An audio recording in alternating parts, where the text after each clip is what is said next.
Армысыздар, аптаның біз айтуға сіз білуге тұрарлық басы жаңалықтарын түйіндейміз. Бұл жүз Ньюс. Бүгін талқыға түсер тақырып мыналар. Достықтың 7 қазығы, 4 жолбарыс пен 1 емен. Путиннің мемлекеттік сапары қалай өтті? Сағатына 219 шақырым және 100 миллион теңге. Әл-Фараби даңғылындағы резонансты жол апатына қатысты сот отырысы басталды. Шайдоровтың шындығы, олимпиада чемпионын айлығынан айырған кім? Енді ретретімен, осы аптаның ең басты саяси оқиғасы әрине Ресей президенті Владимир Путиннің біздің елге жасаған мемлекеттік сапары болды. Сарапшылар бұл сапардың мәнін сан-саққа жүгіртіп жатыр. Әрине әркім өз пікірін білдіруге құқылы.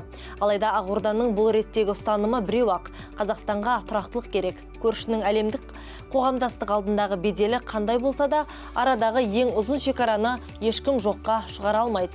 Қазақтың өзі айтады: көршіні Құдай қосады, оны таңдамайды. Сондықтан айырылмас қоңсыға ауыр сөз айтпа дегенді де естен шығармаған дұрыс. Сонымен сапардың ең кілтті тұстарына тоқталсақ, біріншіден тараптар достық пен тату көршіліктің 7 негізі туралы бірлескен мәлімдемеге қол қойды. 7 қасиетті сан, құжат өте мазмұнды, деді Тоқаев. Екіншісі атом электр станциясын салу туралы келісім. Росатом Қазақстанға алғашқы атом электр станциясын салып беретін болды. Оның құрылысы келер жылы басталып, 2030 жылдардың ортасында іске қосылады деп жоспарланып отыр. АЭС құрылысы жөніндегі келісім Қазақстанның энергетикалық қауіпсіздігі мен экономикалық тәуелсіздігіне қалай әсер етеді? Сарапшы пікірі мынадай. Билік транзиті орын алайын деп тұрған мемлекетке осындай үлкен жобамен серіктес болу, ол енді әрине тәуекелдері бар дегім келеді. Алайда бұл көбінесе бірінші кезекте саяси шешім болғандығын мойындауымыз керек.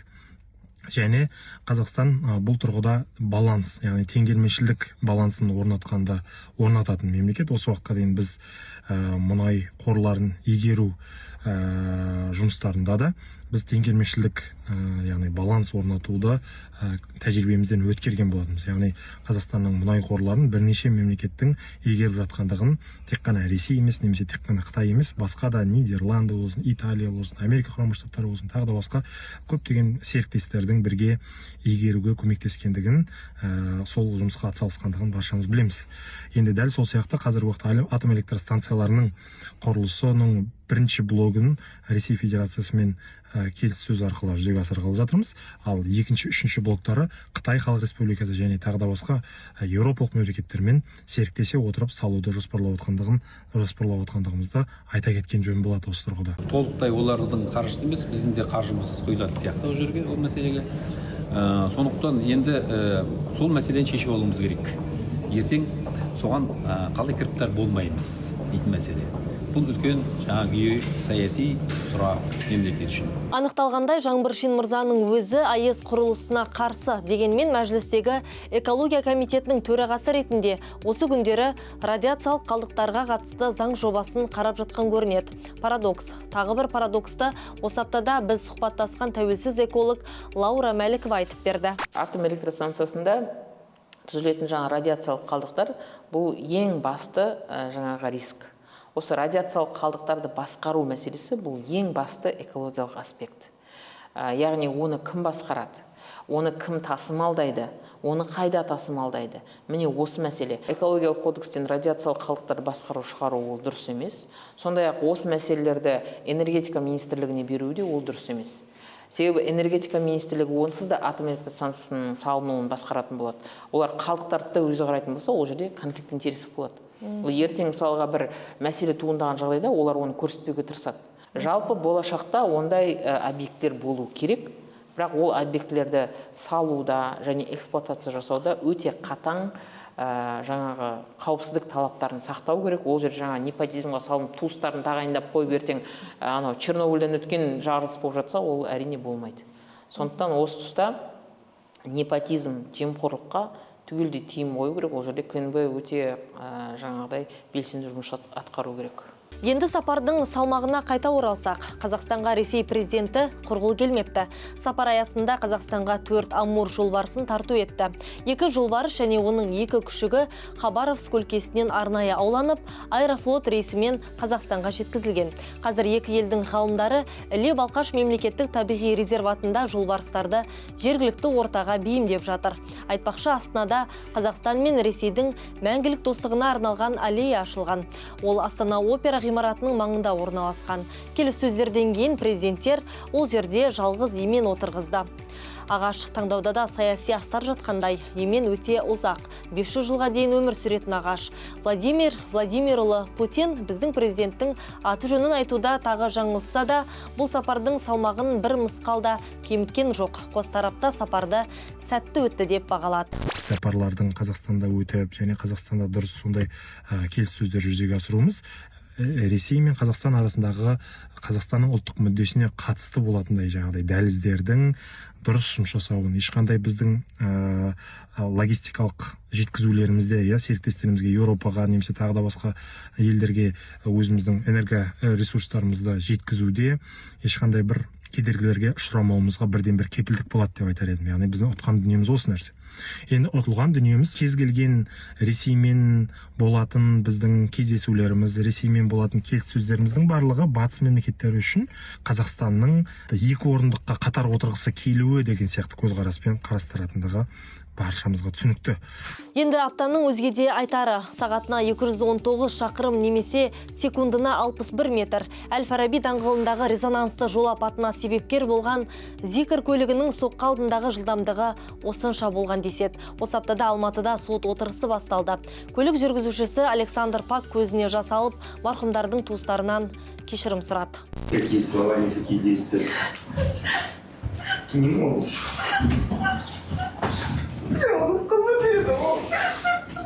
Не могу вернуть ваших родных. Я понимаю, какое горе я приношу в каждую семью. Я не ищу и не избегаю ответственности. Хочу заявить, что полностью готов понести наказание согласно закону, быть свой срок, выйти на свободу и всем, чем я смогу, помогать своей семье.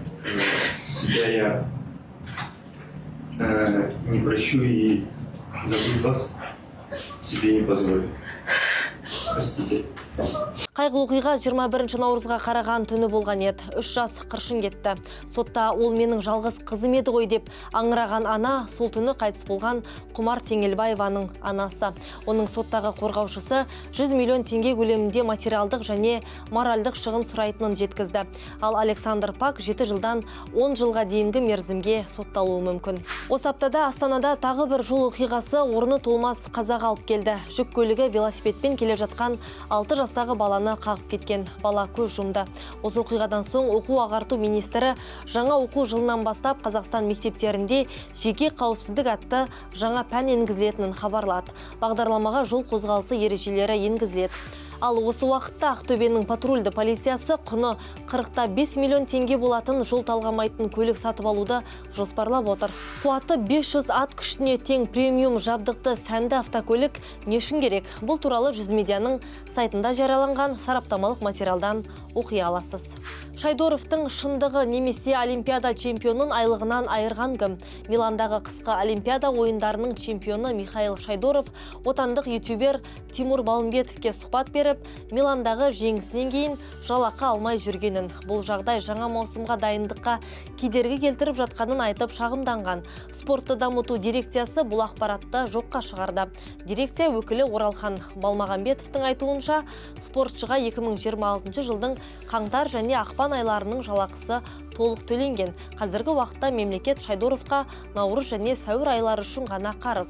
Шенеунік бұл іркілістің себебін Милан Олимпиадасынан кейін жаңа олимпиадалық циклдың басталуымен байланыстырады. Олимпиада чемпионы атанғандықтан Михаилдың мәртебесі өсті. Сәйкесінше ол жақсартылған шарттар бойынша жаңа келісім шартқа отыруы тиіс. Дирекция өкілі чемпионның жаңа құжатқа әлі күнге дейін қол қоймауының екі негізгі себебін атады. Есть правила, есть требования, которые надо выполнять. В данном случае нужно прийти и подписать контракт, о котором мы говорим. И речь не идет о 5 месяцах. 2 из них мы выплатили. Январь-февраль он заработную плату Михаил Шайдоров в полном объеме получил. А март-апрель-май получит компенсацию и следующие тоже, как только подпишет контракт. Мы ждем его для подписания этого контракта. Это не вновь придуманная какая-то норма, это нормальные стандарты, соответствующие нашему закону, требования. Такие же требования проходили и другие олимпийцы, и Ольга Рыпакова в свое время проходила, и Ильдос Сметов, и другие олимпийские чемпионы. Поэтому здесь я бы из этого не делал какую-то какую-то проблему, поэтому надо просто прийти и подписать. Каким бы олимпийским чемпионом наши спортсмены не были, но есть требования, законные требования, которые мы не можем просто так оставить в стороне, их надо выполнять, поэтому мы ждем его до подписания этого контракта, и в полном объеме он свою заработную плату получит. Поэтому мы ждем, и эти требования продиктованы сегодня не только в нашей стране, это вообще международные стандарты, которые во всех странах существует контракт на олимпийский цикл, и мы все также выполняем эти все требования. Поэтому мы готовы, мы ждем, я никаких проблем в этом абсолютно не вижу. Вместо того, чтобы прийти в министерство, нет необходимости идти где-то это в других местах осуществлять. Шайдоров төңірегіндегі шу қоғамды қақ жарды. Бірі олимпиада чемпионына қолдау көрсете алмаған сала министрлігіне мін тақса, енді бірі спортшының бюджеттен аз ақша алмағанын айтады. Чемпионға жалақыдан бөлек 250 мың ақш доллары көлеміндегі сыйақы, Алматы қаласынан 3 бөлмелі пәтер және өмір бойғы ай сайынғы мемлекеттік төлемдер жасалады. 31 мамыр саяси қуғын-сүргін және ашаршылық құрбандарын еске алу күні. Жалпы зерттеушілердің дерегіне сүйенсек, 1927-53 жылдары Қазақстан бойынша 125 мыңнан астам қуғын-сүргінге ұшыраған, 25 мыңы ату жазасына кесілді. Олардың арасында Тұрар Рысқұлов, Әлихан Бөкейханов, Бейімбет Майлин, Мағжан Жұмабаев, Ахмет Байтұрсынов, Ілияс Жансүгіров, Сәкен Сейфуллин секілді қазақтың зиялылары бар еді. Асыра сілтеу болмасын, аша тұяқ қалмасын деген ұжымдастыру ұранымен 40 миллионнан астам мал басы қырылды. Халық жаппай ашаршылыққа ұшырады. Ашаршылық жылдарында елімізде 1,5 миллионға жуық адам қайтыс болды. Бұл зұлматты жылдар қазақтың қаралы тарихы туралы біздің бүгінгі замандастар не біледі? Білмеймін. Өмірден өткендерге арнаған мереке. 31 май. Шынымды айтам, білмейді екем. Отан қорғаушы. Ден защитных детей ма? 31 май қандай күн? Кім біледі? Кто знает? Я календарь не помню. Извиняюсь. Бірлік күні? Білмеймін. Не знаю. Жоқ. Қандай күн? Білесің ба, сен білмейсің айта ғой.